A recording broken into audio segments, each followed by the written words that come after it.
Hello everyone, my name is Subrata Samanta and I am a tutor for the physics subject. So in the previous class we will started a problem that is to calculate the electric field due to a uniform charged disc. Okay. So we will continue this problem in this class. So the problem is that a uniform charged disc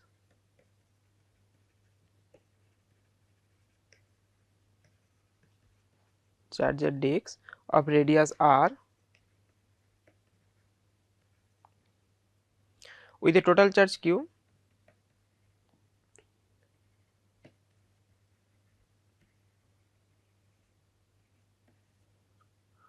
that lies in the xy plane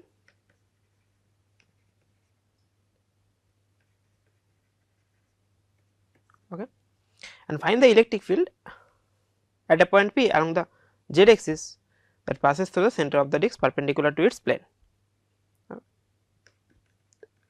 So, find the electric field at a point P. Okay. So, we will draw a diagram where the point P is indicated. Okay. So, let us first draw a disc in the xy plane. So, we choose a coordinate system x, y and z, okay, 3D coordinate system, and we consider a disc in the xy plane, okay, at the center at origin. Okay, this one is the origin,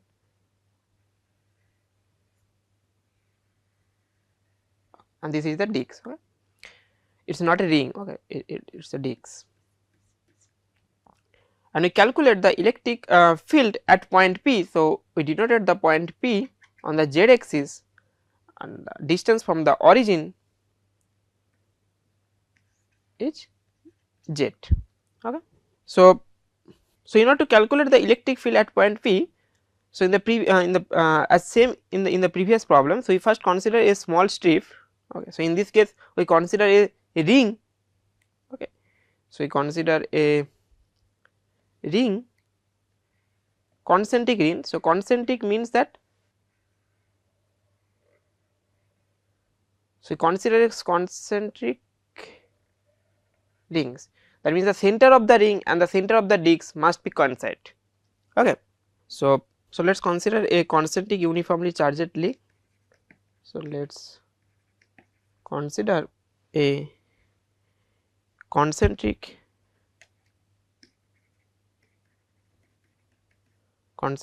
uniformly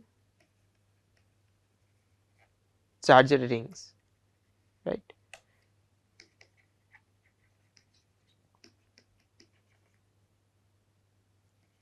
Charged ring, okay, and the discs, okay, can be treated as a set of concentric uniformly charged rings, right. So, similarly, if we for in the case of linear charge density problems, we consider a rod, okay, and in this rod we consider a strip, right. So, this one, and the rod can be treated as a set of strip, right. So, similarly, for a disc problem we consider a ring, okay, and the full disc can be treated as a set of concentric charged rings. So, just this 1D problem mapped to a 2D problem, okay, in the same way. So, what is the charge of this concentric ring? Okay. So, the charge, so ring and concentric ring and has a charge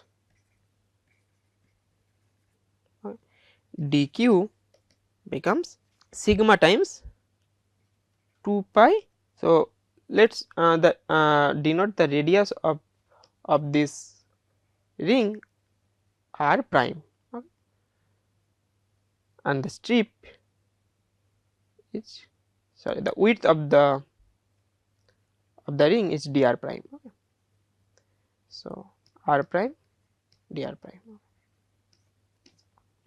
So, this is the smallest distance, and since dr prime is very small, so we consider this one is a ring, okay, but it is actually finite width. Okay. So, if we so now so here the sigma is a surface charge density, okay, and that is uniform. So, it is specified in the question, okay, for sigma surface charge density and which is uniform. Okay. So, that is why you consider a uniform charged ring, okay, because sigma is uniform. So, if sigma is dependent on R, okay, then so then again the uniform charged and the concentric charged ring, it depends on also R, okay, the dq is also depends on R, but in this case the problem is simple, okay. So, we take the uniform charge distribution. Okay. So, now we calculate the electric field at point P. So, again by symmetry arguments. So, if we denote the distance from, so from this point, so consider the distance from this, so at any point from the ring, okay, to the point P is R, okay, and the angle is theta, and as you see in the previous problem that in case of ring, okay, the electric field at the point P has only z component, okay. So, other components become vanishing. So, in this case the electric field at point P these directions. So,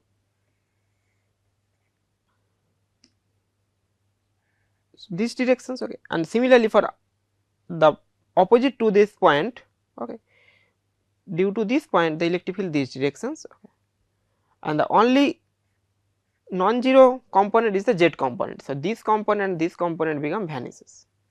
Okay. Similarly, if you consider all the contributions from the ring, okay, so the remaining non-zero component is the z component. Okay. We already see in the case of ring problem. Okay. So, then the electric field, and we use the result for the case of ring. Okay. So, that is why we developed a systematic way that first we calculate the electric field due to a line charge density, and then we bending this line into a ring, okay, and then we calculate the disks, okay, such that we use always the previous results. Okay. We know that we know the electric field at point P due to ring, due to charged ring, okay, with charge dq, okay, is. So, you already know we calculated this in the previous class. Okay. So, dEz, so only z components, and this one is 1 over 4 pi epsilon naught z dq, right. So, the distance times dq, since that this ring now the charge is dq, okay, and the corresponding electric field is dEz. Okay. So, the only difference is that, so r prime square z square is 3/2. So, only difference is that the charge is dq. Okay. So, if the charge is q, then the total charge is q, then the electric field is Ez, okay, in the case of ring. So, this one becomes 1 over 4 pi epsilon naught. Now, we put the values of dq. So, z times sigma 2 pi r prime dr prime, right, by r prime square plus z square to the 3/2. So, now what is the limit of r prime? So, the limit of r prime, so if you look into the figure, so we consider a charged disc of radius r, right. So, that means this radius is r, okay. So, the limit of r prime then 0 to r, okay. The limit of r prime becomes 0 to r, okay. So, therefore, the electric field at P, okay, we integrate over the r prime, okay. So, the total electric field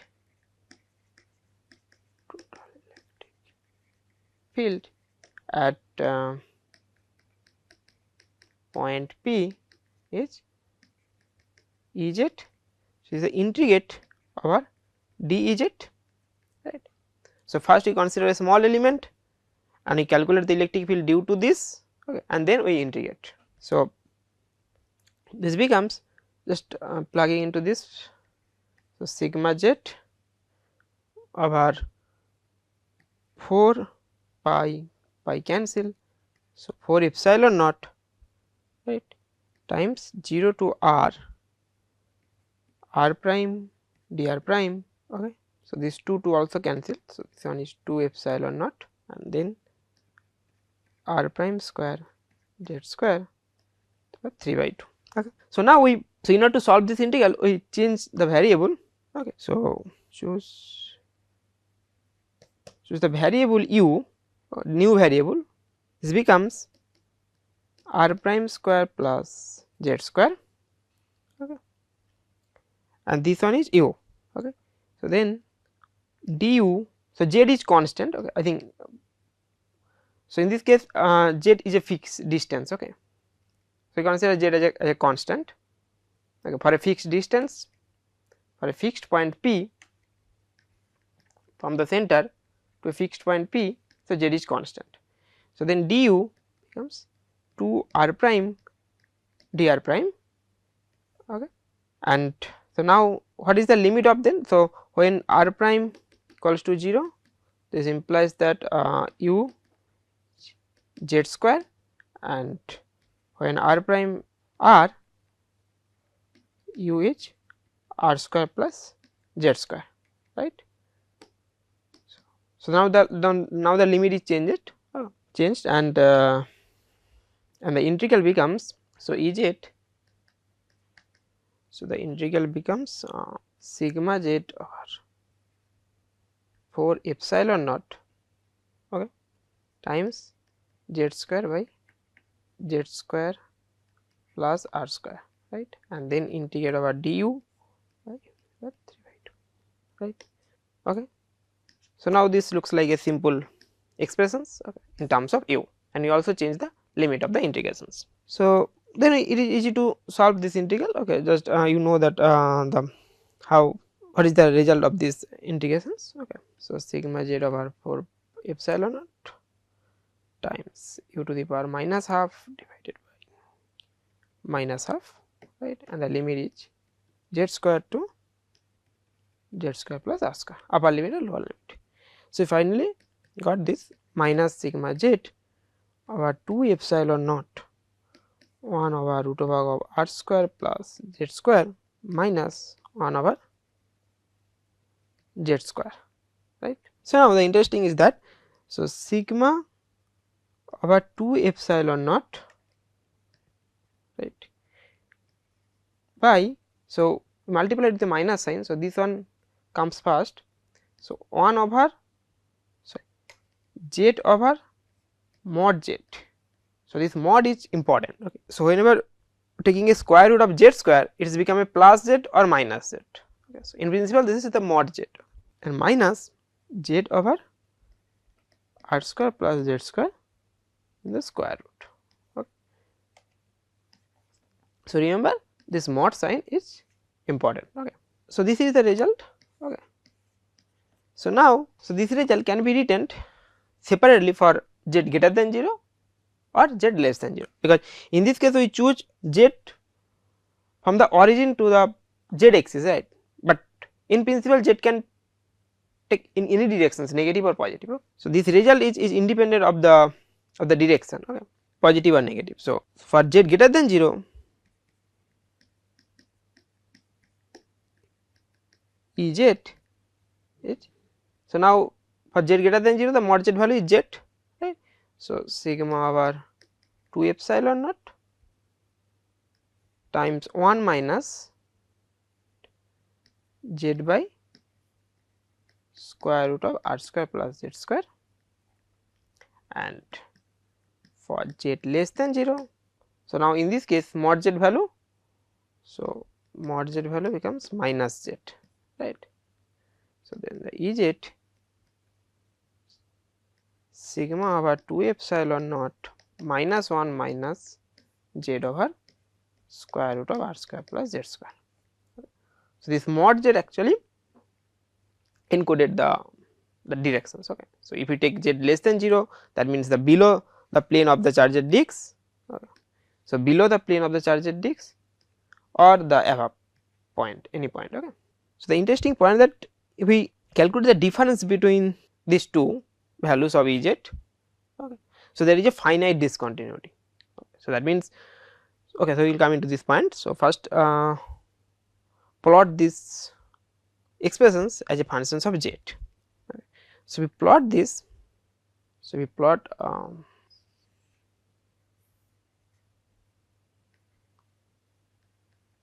Ez over E naught. Okay. So, we make a dimensionless variable and z over r, right. So, for the E naught, it sigma over 2 epsilon naught, right, and again we divided by r. So, we make a dimensionless variable and the plot looks like, so the electric field looks like this and this. At 0, that means that z equals to 0, we have seen that there is a finite discontinuity. Okay. So, this is the discontinuity. So, suddenly jump from positive to negative value. So, Ez suddenly jump positive, so positive to negative value. So, there is a finite discontinuity. So, that means, so this is the negative direction. So, this one is a negative direction, this one is a positive direction. Okay. So, the physical is that, so when you calculate the electric field above of the charged disks, okay, and when you calculate the electric field below of the charged disks, okay, and you cannot continuously above of the disks to below of the disks. Okay. So, there is a finite discontinuity. Okay. So, the electric field cannot same as the above and the below limiting cases. Okay. So, we will discuss this in the next class in a more details, and also we consider some limiting case. Okay. So, where the z is very greater than equals to r, very greater than r, or r is very greater than z. Okay. So, in that limiting case we will consider in the next class. Thank you.